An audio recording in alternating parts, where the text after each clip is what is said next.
Everything you're about to hear is just my assessment. It's my opinion and not to be taken as fact. And you know, like Cindy said, there are those allegations out there from people who really don't know much about what's going on. One of the questions is, when did you hear about the alleged abuse? My first knowledge of any abuse was in November of 2020. Okay, so the word about you covering up, there's no truth to that. You know, when I started hearing that, I thought to myself, what am I covering up? I've covered up nothing. Right. And so I want to ask you, because Susie said that you and Pastor Marcus covered it up. Did you cover it up? You know, Marcus isn't here, but I will just say, absolutely a lie. I never covered up anything. I wouldn't cover up anything. Marcus didn't cover up anything. And so again, this is a narrative that was written by some low-level blogger who knows nothing, never heard the other side of the story, and is doing nothing but trying to destroy my family. Sensationalize. Yeah, that's what she does. Yes. Yeah. And I'm glad. Here's my assessment on one of Joni Lamb's recent videos, delving deeply into the themes of her statements, highlighting key concerns, inconsistencies, and problematic leadership dynamics. This structured approach will ensure a thorough and organized critique. Introduction. Framing the issues. Joni Lamb's video, intended to address allegations against her and her family, is an illuminating case study in how influential figures manage public narratives during crises. It touches on multiple issues, including abuse allegations, family dynamics, financial misconduct, and leadership accountability. While the video may appear transparent and emotive at first glance, a closer examination reveals systemic deflections, evasive tactics, and troubling rhetoric. This assessment explores these facets in detail, focusing on the implications for Daystar Network and its leadership. Part 1. Abuse allegations and deflections. Evasive responses. The video's central issue revolves around the abuse allegations involving Lamb's granddaughter. Lamb's response.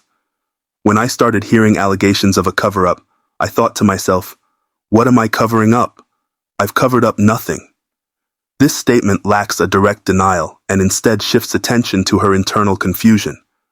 Such evasiveness weakens her credibility and suggests an unwillingness to engage directly with the allegations. The family retreat incident. Lamb describes a 2021 family retreat where Pete, a family friend, allegedly entered a room while her granddaughter was changing. Pete might not have even seen anything because he had his back turned. This explanation minimizes the incident, focusing on Pete's potential ignorance rather than acknowledging the broader concerns. Her inclusion of irrelevant details, such as conversations about city views and Pete holding a baby, appears to distract from the seriousness of the situation, minimizing the victim's perspective. Lamb repeatedly frames the event as a misunderstanding or a matter of perspective, rather than addressing its potential harm to her granddaughter. By centering the narrative on Pete's actions and intentions, she sidesteps the victim's experience and fails to demonstrate a commitment to safeguarding vulnerable individuals. Gaslighting through character framing. Joni Lamb portrays her critics as ill-informed and malicious. This is a narrative written by some low-level blogger trying to destroy my family. This attempt to discredit those raising concerns shifts the focus away from accountability and into an emotional defense, a tactic that can dissuade legitimate critique. Part 2. Family dynamics and relational manipulations. Conflict with Jonathan and Susie. Joni Lamb attributes tensions with her son Jonathan and daughter-in-law Susie to their discomfort with her remarriage. They didn't want someone else coming in and taking their place. This framing casts her family as petty and jealous while absolving herself of any responsibility. It also undermines the possibility that their concerns may stem from valid criticisms of her decisions and leadership. Selective empathy. Lamb uses emotional appeals to position herself as a victim of family discord. The fact that I'm even having to talk about this publicly breaks my heart. While this sentiment may resonate emotionally, it doesn't address the substantive issues at hand. Lamb's focus on her personal pain diverts attention from whether her actions contributed to the family rift. Part 3. Financial misconduct and organizational transparency. Honeymoon allegations. Lamb denies using Daystar funds for personal expenses, such as her honeymoon. Not one penny of Daystar's money was used for our honeymoon. This statement, while definitive, lacks supporting evidence. Given the gravity of financial misconduct allegations, a transparent audit of Daystar's finances would have been more effective in clearing doubts. Leadership bias.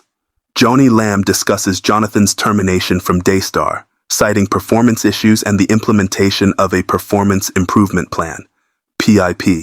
He failed miserably, but little did I know he was plotting to hurt me and Daystar.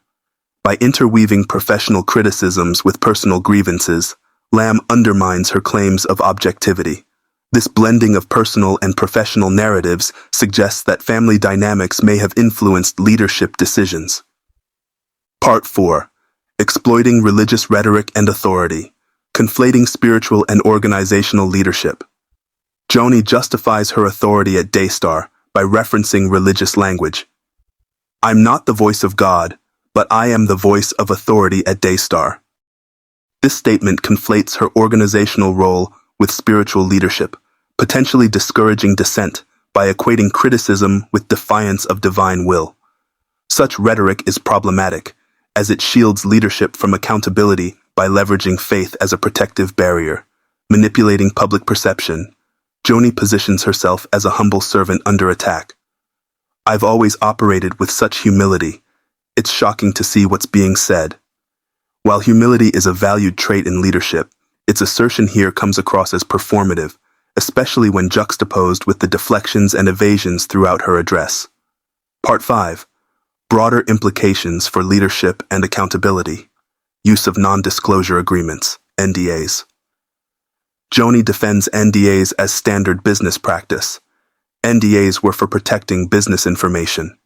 There was no information to hide. While NDAs may be common, their use in a context involving abuse allegations raises ethical questions. Lamb's failure to address the perception of NDAs as tools for silencing victims undermines her commitment to transparency. Lack of independent oversight. The issues raised in Lamb's video highlight the absence of independent mechanisms to hold leaders accountable. From financial decisions to abuse allegations, her explanations suggest a tightly controlled narrative without external validation or scrutiny. Part 6. Lessons for organizational integrity. Accountability and transparency. Lamb's leadership struggles underscore the importance of transparency in managing both organizational and personal crises. Effective leaders must demonstrate accountability not just through rhetoric, but through actions, such as commissioning independent investigations and publicly sharing findings. Safeguarding vulnerable individuals. The mishandling of abuse allegations highlights a critical need for safeguarding protocols within organizations like Daystar. This includes clear reporting mechanisms, independent oversight, and prioritization of victims' welfare over reputational concerns. Separating personal and professional roles.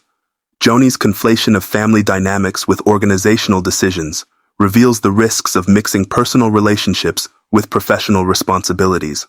For organizations to thrive, leaders must prioritize institutional integrity over familial loyalty. Conclusion. A call for reform.